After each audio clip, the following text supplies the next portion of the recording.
Hello दोस्तों, कैसे हैं आप सभी। आशा करता हूँ बहुत ही अच्छे होंगे। इस वीडियो में हम आपके लिए लेकर आए रेलवे के लिए अति महत्वपूर्ण प्रश्न। ये ऐसे प्रश्न हैं जो आपसे आने वाले एग्जाम में पूछ सकते हैं। तो किसी भी एग्जाम की तैयारी कर रहे हैं, प्रैक्टिस के तौर पे भी इस वीडियो को देख सकते हैं। वीडियो को पूरा देखिएगा, बहुत ही अच्छे प्रश्न है जो आपके आने वाले एग्जाम के लिए बहुत ही महत्वपूर्ण है। चलिए देखते हैं पहला क्वेश्चन क्या पूछा है आपसे।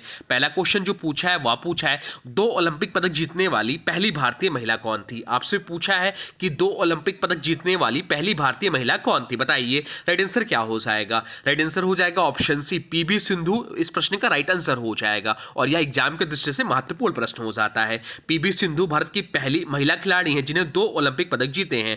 रजत पदक जीता था रियो ओलंपिक 2016 में, इन्होंने रजत पदक जीता था। जो जीता था 2016 में रियो ओलंपिक में। उसके बाद इन्होंने जीता 2021 में कांस्य पदक, 2021 में कांस्य पदक जीता था टोक्यो ओलंपिक कब हुआ था? 2021 में हुआ था। 2020 में होना था परंतु कोविड के कारण यह 2021 में हुआ। बाकी विकल्पों की बात करें तो मैरी कॉम जो है एक ओलंपिक कांस्य पदक विजेता रही है। 2012 लंदन में इन्होंने जीता था। कड़म मल्लेश्वरी भारत की पहली महिला ओलंपिक पदक विजेता, 2000 में सिडनी में कांस्य पदक जीता था। साइना नेहवाल ये भी एक बार ओलंपिक कांस्य पदक 2012 लंदन में विजेता थी, ये बैडमिंटन खिलाड़ी थी। बाकी यहाँ बात रही ओलंपिक खेलों की तो 2024 में जो ओलंपिक खेल हुआ था वो आपके पेरिस फ्रांस में हुआ था। पेरिस जो है तीसरी बार ओलंपिक की मेजबानी किया था 1900 में, 1924 में और 2024 में। और अगला जो ओलंपिक खेल होंगे और 2028 में लॉस एंजलिस अमेरिका में होगा। लॉस एंजलिस भी तीसरी बार मेजबान बनेगा 1932 में, 1984 में और 2028 में।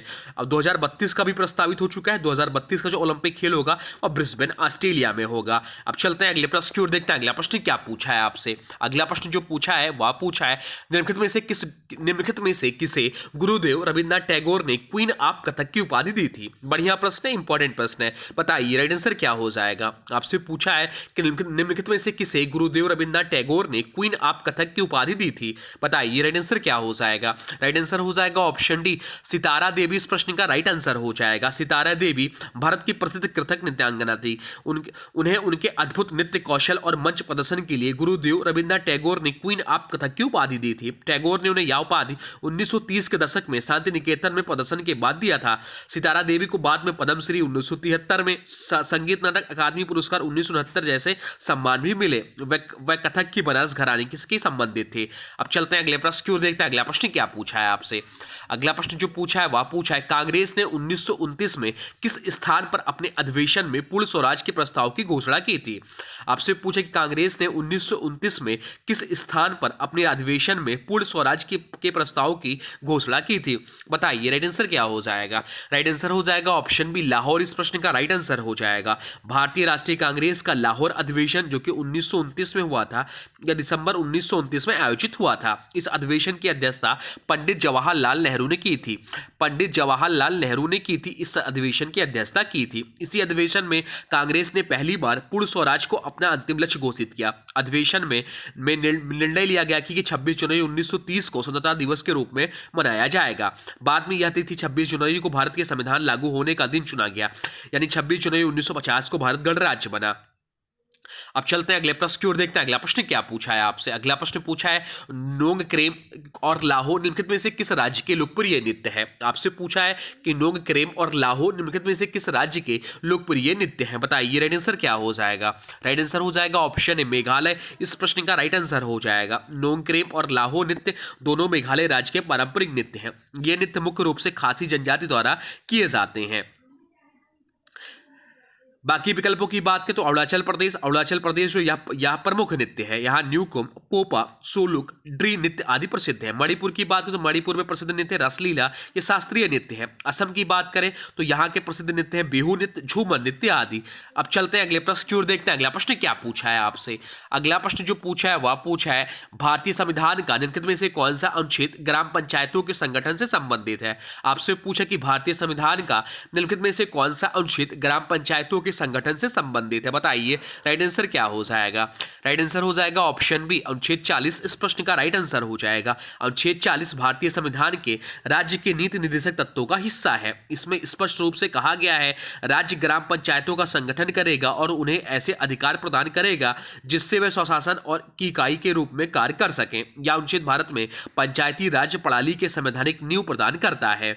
इसी अनुच्छेद की भावना के आधार पर बाद में 73वां संविधान संशोधन अधिनियम 1992 में लाया गया। कब? 1992 में।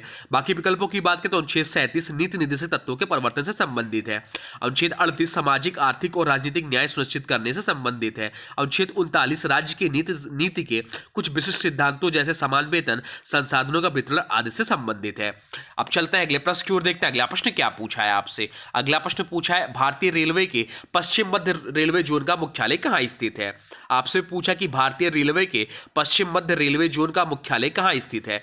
बताइए राइट आंसर क्या हो जाएगा। राइट आंसर हो जाएगा ऑप्शन सी, जबलपुर। इस प्रश्न का राइट आंसर हो जाएगा। पश्चिम मध्य रेलवे की स्थापना 1 अप्रैल 2003 को की गई थी। इसका मुख्यालय जबलपुर मध्य प्रदेश में स्थित है। यह भारतीय रेलवे के 19 जोनों में से एक है। तो मुख्यालय का है जबलपुर मध्य प्रदेश। स्थापना वर्ष 2023। इसके अधीन मंडल है भोपाल, कोटा, जबलपुर। अब चलते हैं अगले प्रश्न की ओर, देखते हैं अगला प्रश्न क्या पूछा है आपसे। अगला प्रश्न पूछा है भारत में राष्ट्रीय आपातकाल अब तक कितनी बार लगाया गया है। आपसे पूछा है कि भारत में राष्ट्रीय आपातकाल अब तक कितनी बार लगाया गया है। बताइए राइट आंसर क्या हो जाएगा। राइट आंसर हो जाएगा ऑप्शन सी, 3 बार। भारत में अब तक 3 बार राष्ट्रीय आपातकाल लगाया गया है। ये पहली लगा था 1962 में चीन भारत युद्ध के दौरान, दूसरी बार लगा 1971 में भारत पाक युद्ध के दौरान, और तीसरा लगा था 1975 में आंतरिक अशांति के कारण, जिसे इंदिरा गांधी आपातकाल भी कहा जाता है। अनुच्छेद 352 के तहत राष्ट्रीय आपातकाल लागू किया जाता है। अब चलते हैं अगले प्रश्न की ओर, देखते हैं अगला प्रश्न क्या पूछा है आपसे। अगला प्रश्न पूछा यूएनओ यानी कि संयुक्त राष्ट्र संघ का मुख्यालय कहाँ स्थित है। आपसे पूछा है कि यूएनओ यानी कि संयुक्त राष्ट्र संघ का मुख्यालय कहाँ स्थित है। बताइए राइट आंसर क्या हो जाएगा। तो राइट आंसर जो हो जाएगा वो हो जाएगा ऑप्शन सी, न्यूयॉर्क, अमेरिका में स्थित है। संयुक्त राष्ट्र यूनाइटेड नेशन यूएन की स्थापना 24 अक्टूबर 1945 को हुई थी। कब हुई थी? तो 24 अक्टूबर 1945 को इसकी स्थापना हुई थी। इसका मुख्यालय न्यूयॉर्क, अमेरिका में स्थित है। इसके वर्तमान महासचिव एंटोनियो गुटेरेस है, जो कि पुर्तगाल के हैं। यूएन के प्रमुख अंग हैं राष्ट्र महासभा, सुरक्षा परिषद, आर्थिक एवं सामाजिक परिषद, अंतर्राष्ट्रीय न्यायालय, सचिवालय और यूएन ट्रस्टीशिप काउंसिल है। अब चलते हैं अगले प्रश्न की ओर, देखते हैं अगला प्रश्न क्या पूछा है आपसे। अगला प्रश्न जो पूछा है वह पूछा है इसरो के 11वें अध्यक्ष के रूप में किसे नियुक्त किया गया है। आपसे पूछा है कि इसरो के 11वें अध्यक्ष के रूप में किसे नियुक्त किया गया है। बताइए राइट आंसर क्या हो जाएगा। राइट आंसर हो जाएगा ऑप्शन बी नारायण को। डॉक्टर बी नारायण को 14 जनवरी 2025 से इसरो के 11वें अध्यक्ष और डिपार्टमेंट ऑफ स्पेस के सचिव के रूप में नियुक्त किया गया है। बात यहाँ हो रही इसरो की, तो इसरो की स्थापना जो हुई थी वो 15 अगस्त 1969 को हुई थी। इसरो के संस्थापक डॉक्टर विक्रम साराभाई थे। इसरो का मुख्यालय बेंगलुरु, कर्नाटक में स्थित है। भारत का पहला उपग्रह आर्यभट्ट था, जिसे 1975 में सोवियत संघ से लॉन्च किया गया था। अब चलते हैं अगले प्रश्न की ओर, देखते हैं अगला प्रश्न क्या पूछा है आपसे। अगला प्रश्न पूछा है हाल ही में भारतीय रिजर्व बैंक का 26वें गवर्नर कौन बने हैं। आपसे पूछा है कि हाल ही में भारतीय रिजर्व बैंक आरबीआई के 26वें गवर्नर कौन बने हैं। बताइए राइट आंसर क्या हो जाएगा। राइट आंसर हो जाएगा ऑप्शन सी, संजय मल्होत्रा। इस प्रश्न का राइट आंसर हो जाएगा। आरबीआई जिसे बोलते हैं रिजर्व बैंक ऑफ इंडिया, स्थापना हुई थी 1 अप्रैल 1935 को हिल्टन यंग कमीशन सिफारिश के आधार पर। अधिनियम था भारतीय रिजर्व बैंक अधिनियम 1934। राष्ट्रीयकरण हुआ 1 जनवरी 1949 को। मुख्यालय मुंबई, महाराष्ट्र में। पहले British governor sir Osborne Smith थे। पहले भारतीय गवर्नर सीडी देशमुख थे। वर्तमान गवर्नर बने संजय मल्होत्रा, ये 26वें नंबर के हैं। इससे पूर्व जो गवर्नर थे शक्तिकांत दास थे, जो कि 25वें नंबर के थे। अब चलते हैं अगले प्रश्न की ओर, देखते हैं अगला प्रश्न क्या पूछा है आपसे। अगला प्रश्न पूछा है 26वें मुख्य चुनाव आयुक्त के रूप में किसे नियुक्त किया गया है। आपसे पूछा है कि 26वें मुख्य चुनाव आयुक्त के रूप में किसे नियुक्त किया गया है। बताइए राइट आंसर क्या हो जाएगा। राइट आंसर हो जाएगा ऑप्शन सी, ज्ञानेश कुमार। ज्ञानेश कुमार को 19 फरवरी 2025 को भारत का 26वां मुख्य चुनाव आयुक्त नियुक्त किया गया है। वे राजीव कुमार के उत्तराधिकारी हैं। बात यहाँ रही चुनाव आयुक्त की, तो भारत के पहले मुख्य चुनाव आयुक्त थे शिव कुमार सेन। वर्तमान में हो गए हैं आपके ज्ञानेश कुमार। चुनाव आयोग का गठन 25 जनवरी 1950 को हुआ था। मुख्य चुनाव आयुक्त की नियुक्ति कौन करते हैं, तो राष्ट्रपति द्वारा की जाती है। मुख्य चुनाव आयुक्त का कार्यकाल कितना होता है, 6 वर्ष या 65 वर्ष की आयु जो पहले हो। चुनाव आयोग एक संवैधानिक संस्था है, आर्टिकल 324 है जो है इससे संबंधित है। अब चलते हैं अगले प्रश्न की ओर, देखते हैं अगला प्रश्न क्या पूछा है आपसे। अगला प्रश्न पूछा है भारतीय प्रतिभूति और विनिमय बोर्ड के 11वें अध्यक्ष कौन बने हैं। आपसे पूछा है कि भारतीय प्रतिभूति और विनिमय बोर्ड सेबी के 11वें अध्यक्ष कौन बने। बताइए राइट आंसर क्या हो जाएगा। राइट आंसर हो जाएगा ऑप्शन से, तुहिनकांत पांडे।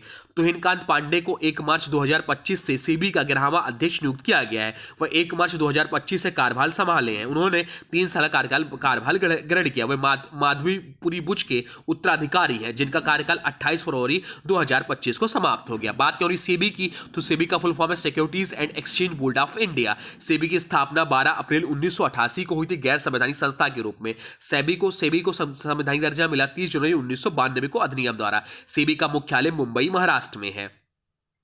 और सेबी के वर्तमान अध्यक्ष अभी हम लोग आपको बताएं तुहिनकांत पांडे हो गए। सेबी के पहली महिला अध्यक्ष कौन थी? तो माधवीपुरी बुच थी, जो इनसे पहले थी। अब चलते हैं अगले प्रश्न की ओर, देखते हैं अगला प्रश्न क्या पूछा है आपसे। अगला प्रश्न पूछा है गोलमेज सम्मेलन में भाग लेने वाली पहली भारतीय महिला कौन थी? आपसे पूछा है कि गोलमेज सम्मेलन में भाग लेने वाली पहली भारतीय महिला कौन थी? तो पहले गोलमेज सम्मेलन के बारे में जान लीजिए। 3 गोलमेज सम्मेलन हुए। पहला जो हुआ था वह आपका हुआ था 1930 में, इसमें किसी ने भाग नहीं लिया था।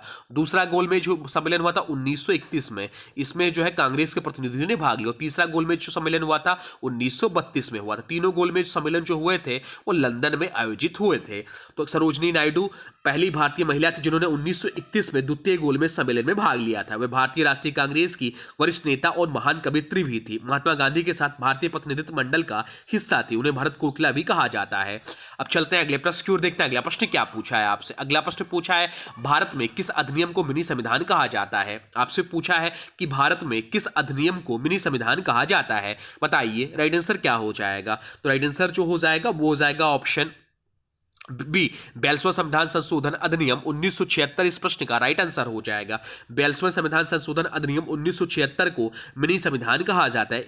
इसे आपातकाल के दौरान इंदिरा गांधी सरकार ने लागू किया था। इसमें संविधान के प्रस्तावना में समाजवादी, धर्मनिरपेक्ष और अखंडता शब्द जोड़े गए। इसके द्वारा संविधान के कई अनुच्छेदों में बदलाव किए गए, जिसमें केंद्र सरकार की शक्तियां बढ़ गई। अब चलते हैं अगले प्रश्न की ओर, देखते हैं अगला प्रश्न क्या पूछा है आपसे। अगला प्रश्न पूछा है भारत के पहले मुख्य चुनाव आयुक्त कौन थे? आपसे पूछा कि भारत के पहले मुख्य चुनाव आयुक्त कौन थे, बताइए। राइट आंसर क्या हो जाएगा? राइट आंसर हो जाएगा ऑप्शन सी, सुकुमार सेन। सुकुमार सेन भारत के पहले मुख्य चुनाव आयुक्त थे। 1950 से 1958 तक इस पद पर कार्य किया। उनके नेतृत्व में 1951-52 में भारत का पहला आम चुनाव हुआ। भारत में चुनाव आयोग संविधान के अनुच्छेद 324 के तहत कार्य करता है। अब चलते हैं अगले प्रश्न की ओर, देखते हैं अगला प्रश्न क्या पूछा है आपसे। अगला प्रश्न पूछा भारत में पहला मेट्रो रेल सिस्टम किस शहर में शुरू किया गया था? आपसे पूछा है कि भारत में पहला मेट्रो रेल सिस्टम किस शहर में शुरू किया गया था, बताइए। राइट आंसर क्या हो जाएगा? राइट आंसर हो जाएगा ऑप्शन सी, कोलकाता में। कोलकाता इस प्रश्न का राइट आंसर हो जाएगा। भारत की पहली मेट्रो सेवा कोलकाता में 24 अक्टूबर 1984 को शुरू हुई थी। यह भारत की सबसे पुरानी मेट्रो सेवा है और इसे भारतीय रेलवे द्वारा संचालित किया जाता है। दिल्ली मेट्रो 2002 में शुरू हुई और यह भारत की सबसे व्यस्त मेट्रो प्रणाली है। अब चलते हैं अगले प्रश्न की ओर, देखते हैं अगला प्रश्न क्या पूछा है आपसे। अगला प्रश्न जो पूछा है आपसे वह पूछा है भारत की पहली महिला आईएएस अधिकारी कौन थी? आपसे पूछा है कि भारत की पहली महिला आईएएस अधिकारी कौन थी, बताइए। राइट आंसर क्या हो जाएगा? राइट आंसर हो जाएगा ऑप्शन बी, अन्ना राजा मल्होत्रा। इस प्रश्न का राइट आंसर हो जाएगा। अन्ना राजा मल्होत्रा भारत की पहली महिला आईएएस अधिकारी थी। उन्होंने 1951 में सिविल सर्विस परीक्षा पास की थी। उन्होंने तमिलनाडु और केंद्र सरकार के कई महत्वपूर्ण पद पर कार्य किया है। अगर यही आपसे पूछे पहली महिला आईपीएस अधिकारी कौन थी, तो किरण बेदी थी। अब चलते हैं अगले प्रश्न की ओर, देखते हैं अगला प्रश्न क्या पूछा है आपसे। अगला प्रश्न पूछा है सिख धर्म के निम्नलिखित गुरुओं में से कौन अंतिम गुरु थे? आपसे पूछा कि सिख धर्म के निम्नलिखित गुरुओं में से कौन अंतिम गुरु थे, बताइए। राइट आंसर क्या हो जाएगा? राइट आंसर हो जाएगा ऑप्शन डी, गुरु गोबिंद सिंह। गुरु गोबिंद सिंह जी सिखों के 10वें और अंतिम मानव गुरु थे।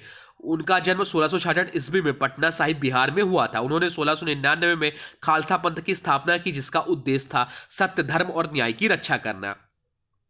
बाकी विकल्पों की बात है तो गुरु गोबिंद सिंह ये सिखों के 6वें गुरु थे। उन्होंने मीरी पीरी परंपरा शुरू की। गुरु अर्जुन देव तो ये सिखों के 5वें गुरु थे। सिखों के 5वें गुरु थे। उन्होंने आदि ग्रंथ का संकलन किया था। गुरु अंगद देव ये सिखों के दूसरे नंबर के गुरु थे। उन्होंने गुरुमुखी लिपि को प्रचलित किया। अब चलते हैं अगले प्रश्न की ओर, देखते हैं अगला प्रश्न क्या पूछा है आपसे। अगला प्रश्न पूछा है ओलंपिक पदक जीतने वाली पहली भारतीय महिला कौन थी? अभी हम लोग ऊपर पढ़े भी है, तो यह प्रश्न आपका गलत नहीं होना चाहिए। चलिए बताइए राइट आंसर क्या हो जाएगा। राइट आंसर कमेंट बॉक्स में लिख दीजिए, बताइए। तो राइट आंसर जो हो जाएगा वो हो जाएगा ऑप्शन सी, कर्णम मल्लेश्वरी। इस प्रश्न का राइट आंसर हो जाएगा। कर्णम मल्लेश्वरी भारत की पहली महिला ओलंपिक पदक विजेता है। उन्होंने 2000 सिडनी ओलंपिक में भारोत्तोलन में कांस्य पदक जीता था। वह भारत के लिए एक ऐतिहासिक उपलब्धि थी, क्योंकि इससे पहले किसी भारतीय महिला ने ओलंपिक में कोई पदक नहीं जीता था। इन्हें आयरन लेडी ऑफ इंडिया भी कहा जाता है। अब चलते हैं अगले प्रश्न की ओर, देखते हैं अगला प्रश्न क्या पूछा है आपसे। अगला प्रश्न जो पूछा है वह पूछा है वर्ष 1955 में गणतंत्र दिवस परेड दिल्ली में निम्नलिखित में से किस स्थान पर आयोजित की गई थी, बताइए। राइट आंसर क्या हो जाएगा? राइट आंसर हो जाएगा वो हो जाएगा ऑप्शन डी, राजपथ। भारत में पहली गणतंत्र दिवस परेड 26 जनवरी 1950 को आयोजित हुई थी, लेकिन यह राजपथ तत्कालीन किंग्सवे पर नहीं हुई थी। 1950 से 54 तक परेड विभिन्न स्थानों जैसे red fort, Irwin stadium, Ramlila मैदान और संसद मार्ग पर आयोजित की जा रही थी। वर्ष 1955 में पहली बार गणतंत्र दिवस परेड का आयोजन राजपथ, अब कर्तव्य पथ जिसका नाम कर दिया गया है, उस पर होता है। तब से लेकर अब तक 2025 तक यही परेड यही आयोजित की जाती है। तो ये रहे आपके टॉप जी के जीएस के प्रश्न जो आपके किसी भी एग्जाम, जैसे कि आप दिल्ली पुलिस एग्जाम की तैयारी कर रहे हैं, NTPC, group D, SSC GD, SSC CGL या एमटीएस किसी भी एग्जाम की तैयारी कर रहे हैं, यह सेट बहुत ही महत्वपूर्ण है। ये सारे प्रश्न जो है बहुत ज्यादा एग्जाम में पूछते हैं और यही सब प्रश्न जो होते हैं मैक्सिमम लोग गलत करके आते हैं। तो इन सभी प्रश्नों को आपको अच्छे से तैयार कर लेना है। और हाँ, अब आज के वीडियो से प्रश्न है, इसका राइट आंसर आप लोगों को कमेंट बॉक्स में बताना है। आज के वीडियो से प्रश्न है भारत के पहले मुख्य चुनाव आयुक्त कौन थे? आपसे पूछा कि भारत के पहले मुख्य चुनाव आयुक्त कौन थे और वर्तमान समय मुख्य चुनाव आयुक्त कौन है, दोनों कमेंट बॉक्स में लिख दीजिएगा। और हाँ देखिए, अभी तक आपने वीडियो को लाइक नहीं किया है तो प्लीज वीडियो को लाइक कर दीजिए और चैनल पर नए चैनल को सब्सक्राइब भी कर लीजिए। तो चलिए मिलते हैं नए वीडियो में, तब तक के लिए thanks for watching railway exam target channel.